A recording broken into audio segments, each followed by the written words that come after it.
भगवता नारायणेन स्वयं व्यासेन ग्रथितां पुराणमुनिना मध्ये महाभारतम् अद्वैतामृतवर्षिणीं भगवतीम् अष्टादशाध्यायिनीम् अम्ब त्वामनुसन्दधामि भगवद्गीते भवद्वेषिणीम् नमोऽस्तु ते व्यासविशालबुद्धे पुल्लारविन्दायतपत्रनेत्र येन त्वया भारततैलपूर्णः प्रज्वालितो ज्ञानमयप्रदीपः प्रपन्नपारिजाताय स्तोत्रवेत्रैकपाणये ज्ञानमुद्राय कृष्णाय गीतामृतदुहे नमः।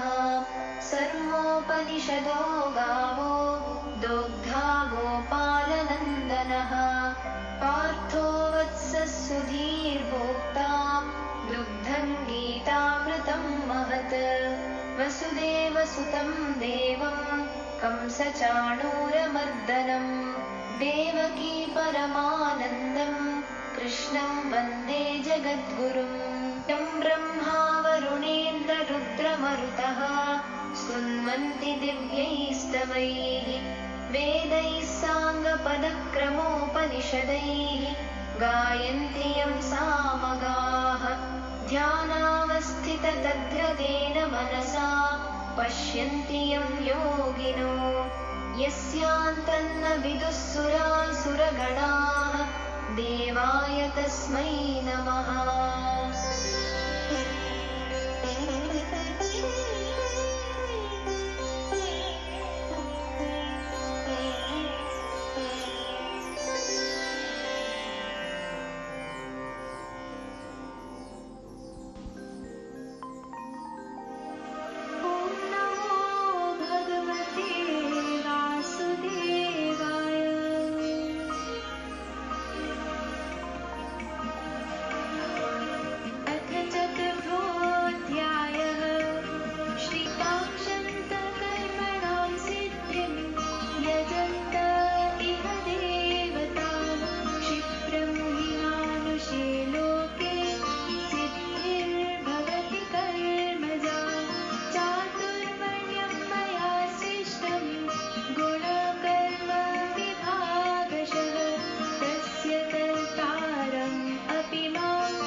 Gurubhyo Namaha.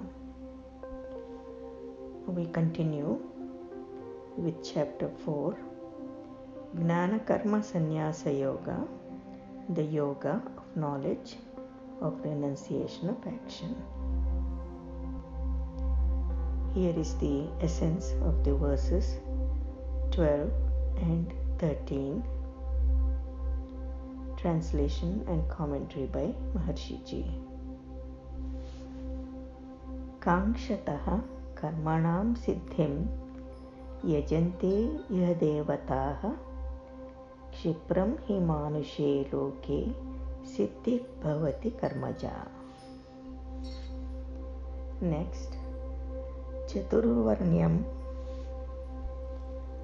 Maya srishtam gunakarma vibhagasah tasya kartaram abhimam vidhi akartaram avyayam. Here is the English translation. Those who desire fulfillment of action here on earth make offerings to the gods, for success born of action comes quickly in the world of men. Again, those who desire fulfillment of actions here on earth make offerings to the gods, for success born of action comes quickly in the world of men. Next, The fourfold order was created by me according to the division of gunas and actions. Though I am its author, know me to be the non-doer, immutable.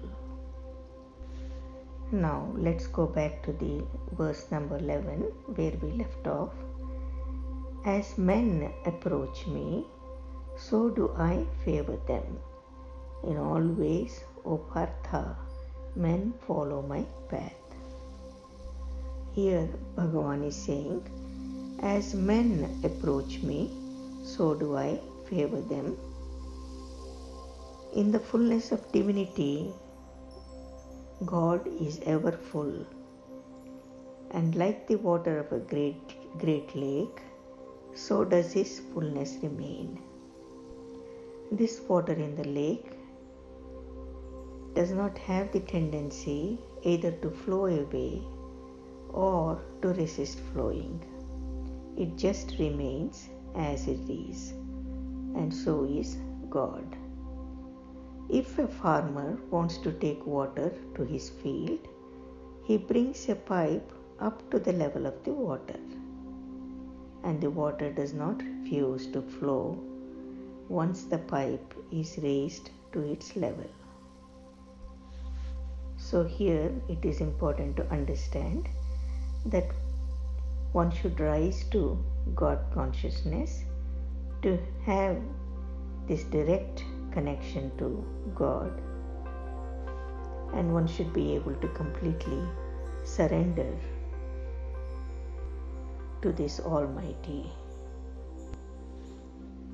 In addition, based on the natural tendency of every man to move towards greater happiness,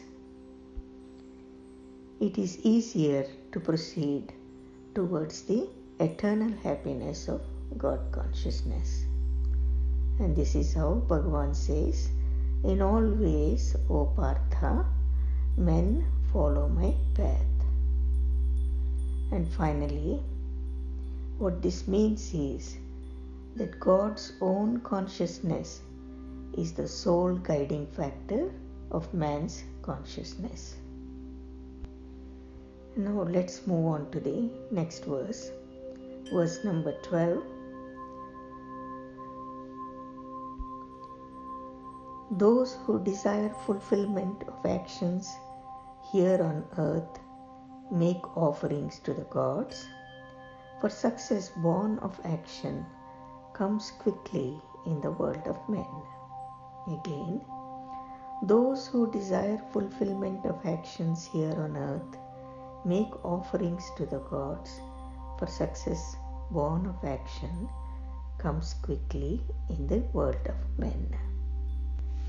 This verse establishes the necessity of action as such for success in the world, and at the same time shows the direction in which the activity must proceed. When Bhagavan says, success born of action comes quickly in the world of men, he means to bring home to Arjuna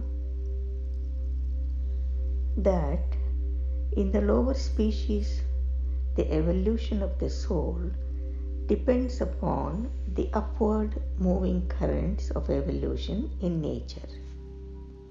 Whereas in the human species, the soul has freedom of action, and therefore the development of man depends on how he acts and what he does.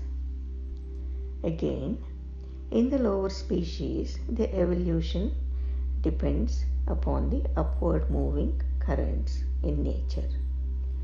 Whereas in the human species, the soul has freedom of action, and therefore the development of man depends upon how he acts and what he does. Further, Bhagavan is saying, success is certainly gained by effort. Those who know how to contact the Vedic gods do so through specific sacrificial ceremonies, and having contacted these higher powers in nature, receive their goodwill and achieve greater success in life. And finally, Bhagavan is saying that action is needed to bring success in the world. And how to gain success in these actions, to gain material values by offering to gods. Now let's move on to the next verse. Bhagavan says, "The fourfold order was created by me according to the division of gunas and actions. Though I am its author, know me to be the non-doer, immutable." I repeat again. The fourfold order was created by me according to the division of gunas and actions. Though I am its author, know me to be the non-doer, immutable. When Bhagavan says, "Know me to be the non-doer," he is asking Arjuna to take his mind to the transcendental state of consciousness beyond the field of the three gunas and gain first-hand knowledge of the source of creation. He is asking Arjuna to see for himself that absolute silence is the creative energy and it is the intelligence of eternal being. Again, absolute silence is the creative energy and intelligence of the eternal being, who is the fountainhead of all creative energy and intelligence in the relative field. Here in this verse, Bhagavan takes upon himself the authorship of creation and at the same time declaring his absolute immutable nature. Being almighty, he is able to maintain his non-involved status even while giving rise to creation. When Bhagavan says, "The fourfold order was created by me according to the division of gunas and actions," let us try to understand this further. The entire creation is the interplay of the three gunas. When the primal equilibrium of sattva, rajas and tamas is disturbed, they begin to interact and creation begins. Again, when the primal equilibrium of sattva, rajas and tamas is disturbed, they begin to interact and creation begins. Now, all three must be present in every aspect of creation, because with creation, the process of evolution begins. And this process of evolution needs two forces opposed to each other and one that is complementary to both. Here, sattva and tamas are opposed to each other, while rajas is the force complementary to both. Try to understand this. Sattva and tamas are opposed to each other, while rajas is the force complementary to both. Now, tamas destroys the created state and sattva creates a new state, while the first is being destroyed. In this way, through the simultaneous process of creation and destruction, the process of evolution is carried on. And the force of rajas plays a necessary but neutral part in creation and destruction. What it does is, it maintains a bond between the forces of sattva and tamas and place its necessary but neutral part. So now we see that all the three gunas are necessary for any state of manifested life. Now the fourfold order Bhagavan has given is based on the combination of these three gunas. Now let's see how the gunas can be presented in 6 possible ways. Please pay attention. First is Sattva dominates, Rajas is secondary. The second, Sattva dominates, Tamas is secondary. Third, Rajas dominates, Sattva is secondary. 4. Rajas dominates, Tamas is secondary. 5. Tamas dominates, Sattva is secondary. 6. Tamas dominates, Rajas is secondary.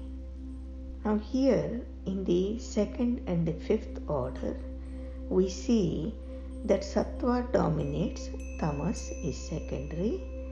Tamas dominates, Sattva is secondary. And this is not possible because of the contrast in the nature of Sattva and Tamas. So, finally, the three gunas have only 4 possible combinations. And what are these 4 possible combinations? Sattva dominates, Rajas is secondary. Rajas dominates, Sattva is secondary. Rajas dominates, Tamas is secondary. Tamas dominates, Rajas is secondary. And this is the fourfold order in creation.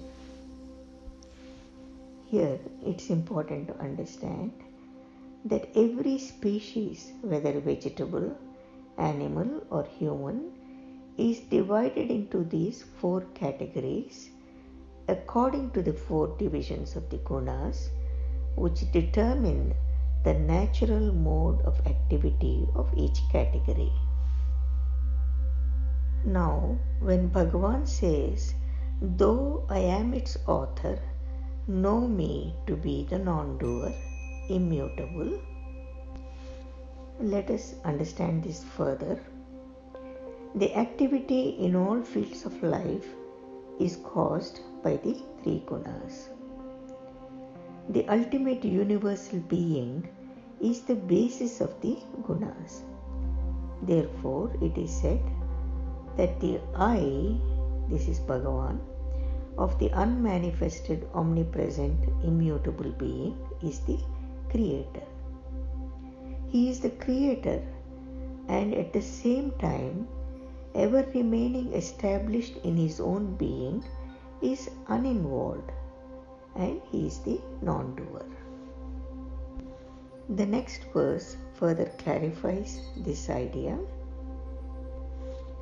But until then, just try to understand this principle that Bhagavan brings the creation, but he is the non-doer. And this is further clarified by an example. Oxygen and hydrogen ions combine to give rise to the properties of water. This same water can be frozen, giving rise to the properties of ice. So, in these different states, this oxygen and hydrogen can present as gas, liquid, and solid, and it has the same basic elements, oxygen and hydrogen. And this oxygen and hydrogen remain the same. Inasmuch as they are formed, oxygen and hydrogen could be said to have created these different substances. But because they remain as oxygen and hydrogen through their various stages, they could be said to be non-doing. And such is the state of ultimate being. lying at the base of all creation. It is the author, and remaining unchanged, it is the non-doer and immutable. So again, in this verse, Bhagavan takes upon himself the authorship of creation based on the gunas and bringing the fourfold division. And being Almighty, he is able to maintain his non-involved status even while giving rise to creation and help further the evolution. Here ends the essence of the verses 12 and 13 of chapter 4, Jnana Karma Sannyasa Yoga, the yoga of knowledge, of renunciation of action. In the translation and commentary by Maharshi Ji. Now I will add a few words.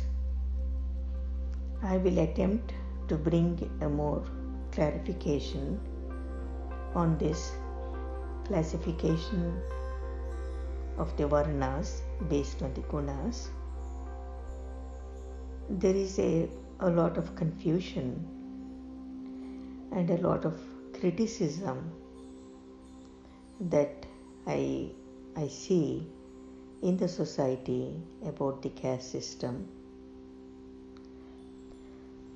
So I make an attempt to see if I can shed some clarity on this. First of all, it is very important to understand that we are here transcending and gaining this knowledge. So in essence, we are gaining both the intellectual knowledge and the experiential knowledge.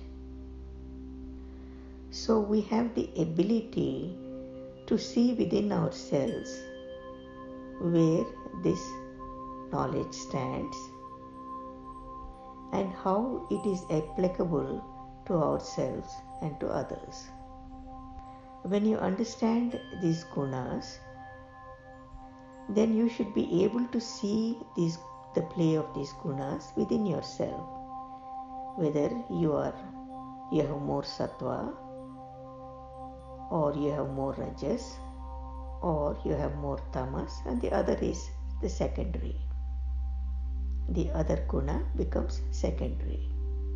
Now we also understand that as we transcend and as we rise in consciousness, that our gunas will change. And ultimately, the whole purpose is to raise the sattva. So there isn't anything here that is fixed. Everything is bound to change and is meant to change. But then everyone is born with innate qualities, innate skills, and some innate knowledge. Some are more scholarly than the others. Some have more artistic temperament, and some have more administering capabilities and entrepreneurship. And there are many with many special skills. And this is the beautiful tapestry of this creation. So, in this Vedic culture, then this has been recognized that based on the gunas, there are certain skills, capabilities, and inherited knowledge that has come in many families. And in this parampara tradition, from guru to disciple, father to son, or parent to child, many of these things are still transferred, whether it is the Vedic recitations and knowledge, or whether it is the Vedic arts, different kinds of arts that you can think of, the sculpture, the paintings, the music, the dance, the literature. Then there are the special skills like the weavers goldsmiths, potters. You think of there are, because 64 kalas have been described by Devi. So if we understand this classification of the gunas, the four varnas, properly and intellectually, then we understand that this is to maintain an order in the society, continue protecting some of the traditions and the arts, and also rising individually to perfection and living the life of full potential. So all the four varnas have to then follow the four principles or the tattvas given, which are the upayanam. That means you live responsibly and you respond to life from the truth, and you remain connected to the source. And again you maintain the swadharma here and do whatever is needed with the paradharma of the gunas. So again it begins with the sampurti, that one lives an integrated life, fulfilling the word and thoughts you give to yourself and to others. And then you maintain the shraddha and live with the shraddha, the discipline and the authenticity, gaining the peak of your capability and being responsible, which is the upayanam. And then fourthly, the apyayanam, which is taking responsibility of enriching everyone around you and expanding life for you and others and helping everyone around you with their evolution. Here, let's understand what guna means. Guna is an attribute or quality that we are born with. And in the Vedic text, it is said it is a reflection of the prarabdha karma, the vasana, and the mental patterns with which one is born. And Bhagavan has said that the distribution of these varnas, classes, has been based on the three gunas, and he did not say it is based on birth. So based on the gunas, then one's caste or varna is decided. And this varna system is fourfold. And here the Brahmanas were the scholars and priests and were intellectually inclined. And the Kshatriyas were the soldiers and kings. They were ambitious and physically strong. And Vaisyas had the acumen for commerce and trade and belonged to the business community. And the Sudras were all kinds of workers who were physically able and very skillful, and they had many skills which are needed for the maintaining the society. So in the past, in the Gurukuls, then all these children were able to develop into their full potential based on their skills and based on their innate nature. And so one could get into the vocations that suited them. And over the time, this system has been manipulated, and one started making it a hereditary right. But nonetheless, many of these skills and many of these talents do run in families, and this has to be acknowledged. You see that music is there in certain families. There is literature, scholarship in certain other families. So many arts that you see in India they go from family to family or father to son. So these 4 divisions were created for the smooth and well ordered maintenance of life in the society. And there was no law that was there which prevented one from taking the work he liked. And there was no rigidity in the division because it was very well understood that life is evolutionary and everything can change and the gunas will rise. And ultimately, for enlightenment, one has to be beyond the gunas. In the ancient India, the sages systematized and established this classification. And then they followed it up with intelligent allocation of work, the karma. And this is a division of labor depending on the mental temperament of each individual. And again, this was created only for the smooth and well-ordered existence in the society.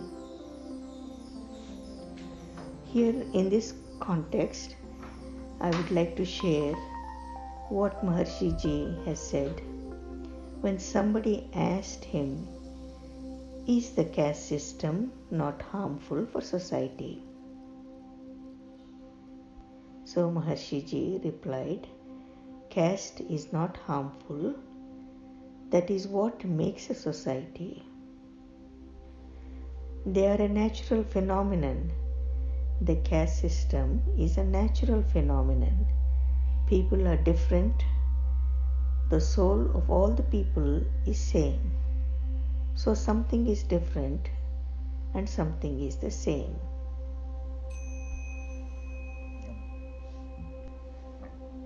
This Varna system or the caste is most systematic. It's a system of society. So without this Varnas, there will be a hodgepodge and nobody would know who is what and what they are supposed to do. This caste system or the Varna is everywhere because it is a natural phenomenon and it is a natural existence. It's a natural thing. In the whole of nature, mango is one caste, apple is one caste, banana is one caste. And we want to eliminate all the different castes who can make and unmake.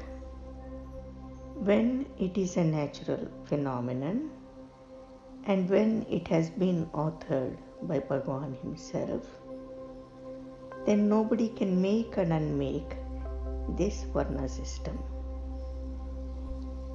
Again, the important thing to understand here is it is a natural phenomenon. Even the parts, the eyes, the ears, nose, tongue, touch, each is a caste by itself. And all the caste together make a body, make a man, make a society, and make a country. So Maharshi said that those who want to disrupt the harmony, they come with all kinds of arguments and they confuse the people, and that doesn't mean it has any substance, and they can actually undo this Varna classification of the gunas the way Bhagavan has designed. Here, the most important point I would like to make is every enlightened being knows that there is the relative and the absolute, and having gained the absolute being, then one perfectly understands this relative order and remains above it. and beyond it. So every enlightened, being the being, then helps the society. Just see what are the needs of the society and try to give this great knowledge that you are now these gunas. This is your prakriti right now, but you can rise in your gunas, gain more sattva, and then go beyond the gunas and realize yourself and know that you are unlimited, you are infinite, and you are all pervading, and you are immortal. Because in the relative you want to express your capabilities, your talents, your innate desires, and these also are based on the gunas. So while doing this work, Bhagavan is saying how to properly do this work and continue with one's evolution. Because this Vedic culture and tradition is very ancient and very vast, there are so many aspects of it that need to be preserved and maintained for future generations.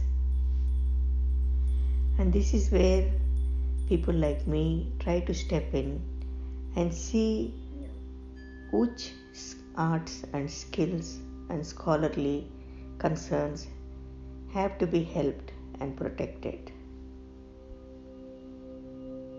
And whether it is Vedic organic agriculture or the Vedic arts or the recitation of the Vedas, the vast literature, the many traditions and customs, it is a great tapestry, an infinite fabric. So based on one's gunas and based on one's talents and aptitudes and the innate nature, then the goal of the enlightened is to help everyone to gain this full potential. And for you as a seeker and for somebody who is meditating, then it is your responsibility to see that you are rising in consciousness and help others evolve.